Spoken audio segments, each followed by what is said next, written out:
যে সত্যিকার অর্থে বাংলাদেশ রিপ্রেজেন্টেড হচ্ছে একজন যোগ্য ব্যক্তির নেতৃত্বে, আর স্বাভাবিক যে কূটনীতি হওয়ার কথা জাতিসংঘের খুবই তাৎপর্যপূর্ণ। জো বাইডেন জানা এটাই তার শেষ জাতিসংঘে উপস্থিতি, এবং তার এখানে অনেকাংশেই অনেক আবেগ তার জড়িয়ে রয়েছে। একটা দীর্ঘ সময়, অনেক লম্বা, অনেকগুলি বছর তিনি শুধু প্রেসিডেন্ট না, এই সেনেটে পররাষ্ট্রনীতি কমিটির চেয়ারম্যান হিসেবে ফাংশন করেছেন।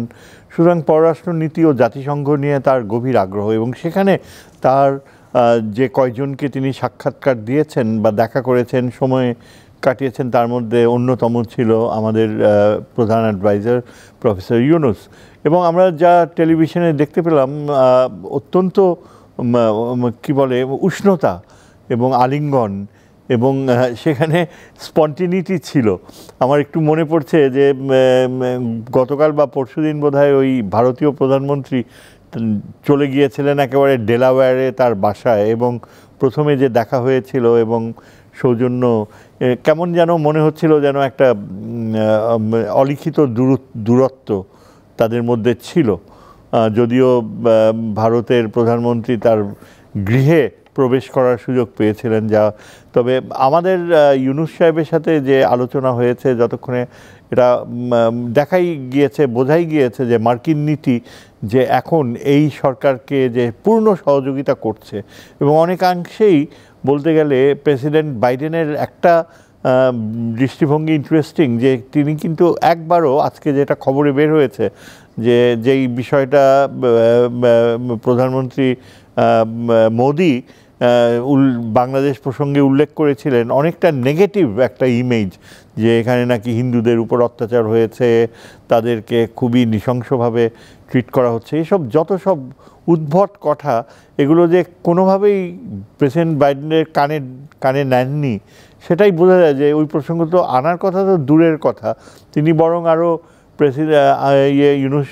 জনাব ইউনুসকে উনি উচ্ছ্বসিতভাবে প্রশংসা করেছে, এবং এই সরকারের সমস্ত প্রচেষ্টার প্রতি সমর্থন দিয়েছে। এবং আমরা ফলে দেখতে পাই যে এই দেখা করার পরিণতিতে যে পরবর্তীতে মার্কিন যুক্তরাষ্ট্র একটা ভালো অঙ্কের সাহায্য দিচ্ছে রোহিঙ্গাদের জন্য, আমেরিকান একটা এজেন্সি থেকে ফান্ডিংটা আসবে, এবং এটাই কিন্তু খুব ইম্পর্ট্যান্ট একটা কন্ট্রিবিউশন হিসেবে ধরে নেওয়া হয়, কেননা অন্যান্য দেশ খুব বেশি এগিয়ে আসেনি।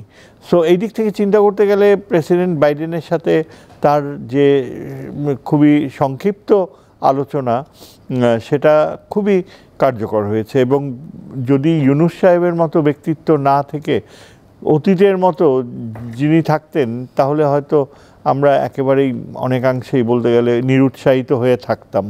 কেননা এইবারই প্রথম দেখা গেল এবং মনে হলো যে সত্যিকার অর্থে বাংলাদেশ রিপ্রেজেন্টেড হচ্ছে একজন যোগ্য ব্যক্তির নেতৃত্বে, আর স্বাভাবিক যে কূটনীতি হওয়ার কথা জাতিসংঘের এই ধরনের পাবলিক সেশনে, সেই রকম একটা স্বাভাবিক কূটনৈতিক প্রক্রিয়া আমরা এগিয়ে নিতে পেরেছি। এবং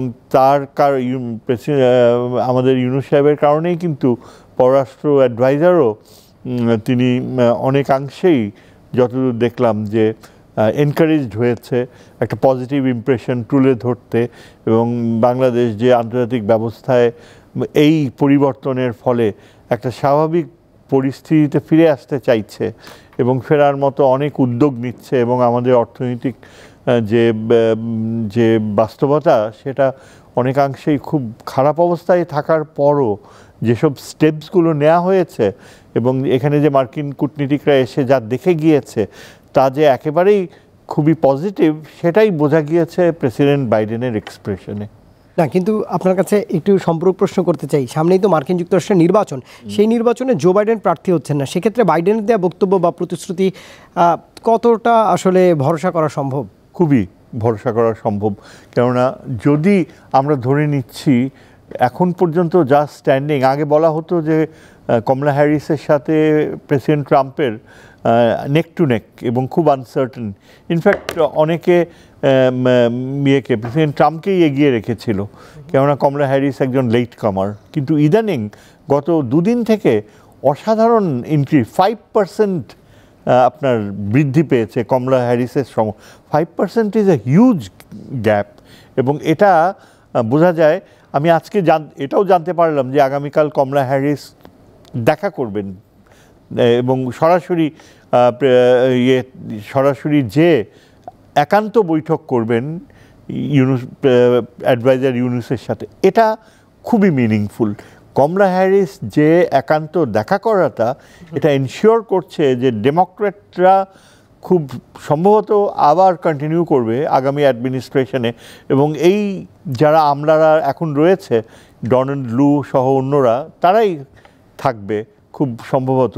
এবং কমলা হ্যারিস এই অন্তত সাউথ এশিয়ার বেলায়, দক্ষিণ এশিয়ার বেলায় এই যে ডেমোক্রেটসের যে দৃষ্টিভঙ্গি এবং তাদের যে অ্যাটিটিউড, যে বাংলাদেশ, পাকিস্তান, ভারতের প্রতি একটা যে ভিন্ন ভিন্ন আচরণের ধারা ডেভেলপ করে গিয়েছে, কমলা হ্যারিস সেখান থেকে বিচ্যুত হবে না।